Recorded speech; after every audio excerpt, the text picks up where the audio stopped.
సత్యధర్మ దర్శనం ప్రేక్షకులకి శుభస్వాగతం. ఒకసారి నారద మహర్షికి ఒక అనుమానం వచ్చింది.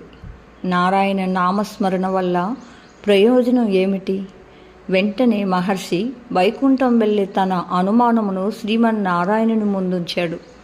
భగవంతుడు నారద మహర్షితో ఇలా అన్నాడు: నారద, ఇప్పుడే భూలోకంలో నైమిసారణ్యంలో ఒక కీటకం జననమెత్తింది.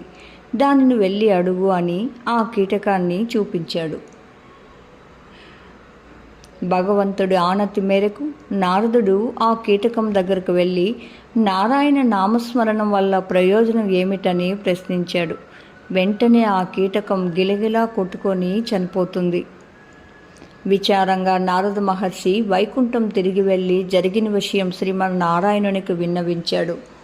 ఓహో, అలాగా, అయితే మళ్ళీ భూలోకం వెళ్ళి కశ్యపుని ఆశ్రమంలోనున్న కపిల గోవుకి జన్మించిన వత్సము అనే ఆవుదూడను అడుగు అని ఆనతిస్తాడు. నారద మహర్షి కశ్యపుని ఆశ్రమంలోనున్న ఆవుదూడకు వద్దకు వెళ్ళి అదే ప్రశ్న వేస్తాడు. ఆ ప్రశ్న వినగానే ఆ ఆవుదూడ కూడా గిలగిలా తన్నుకొని చనిపోతుంది. నారద మహర్షి ఆశ్చర్యచకితుడై విషయాన్ని శ్రీమన్నారాయణునికి తెలియపరుస్తాడు. శ్రీమన్నారాయణుడు: నారద, ఇప్పుడే కాశీరాజుకు ఒక కుమారుడు జన్మించాడు. ఆ శిశువును వెళ్ళి నీ ప్రశ్న వెయ్యి అని చెప్తాడు. అప్పుడు నారద మహర్షి: ప్రభు, నా వలన ఒక కీటకమో ఆవు దూడ చనిపోయినవి. ఇప్పుడు శిశుహత్యా పాతకం కూడా నా మెడకు చుట్టుకునేలా ఉంది అని శ్రీమన్నారాయణునితో వాపోతాడు. దానికి శ్రీమన్నారాయణుడు: నారద, ఏ హత్యాపాదకం తగలదు. ఆ శిశువు వద్దకు వెళ్ళి నీ అనుమానమును నివృత్తి చేసుకో అని అభయమిస్తాడు. శ్రీమన్నారాయణుని ఆజ్ఞ మేరకు నారద మహర్షి ఆ కాశీరాజుకు వెళ్ళి జన్మించిన శిశువు దగ్గరకు వెళ్ళి తన సందేహం తీర్చమని అడుగుతాడు.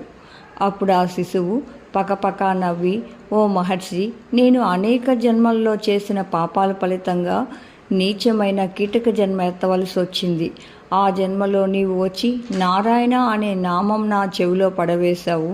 ఆ అతి పవిత్రమైన నామం నా చెవిన పడగానే నా జన్మజన్మల పాపం నశించి పవిత్రమైన గోజన్మ వచ్చింది. ఆ జన్మలో కూడా నీవు వచ్చి మరలా ఆ అతి పవిత్రమైన నామం నాకు వినిపించావు. తక్షణమే ఆ పుణ్యఫలము అనుభవించే నిమిత్తం ఈ కాశీరాజుకు కుమారునిగా జన్మించాను. ఇంతకన్నా నారాయణ నామస్మరణ మహత్యం ఏమని చెప్పమంటావు ఓ మహర్షి అని శిశువు మరలా తన నరజన్మ అనుభవంలోనికి వెళ్ళిపోతుంది. నారద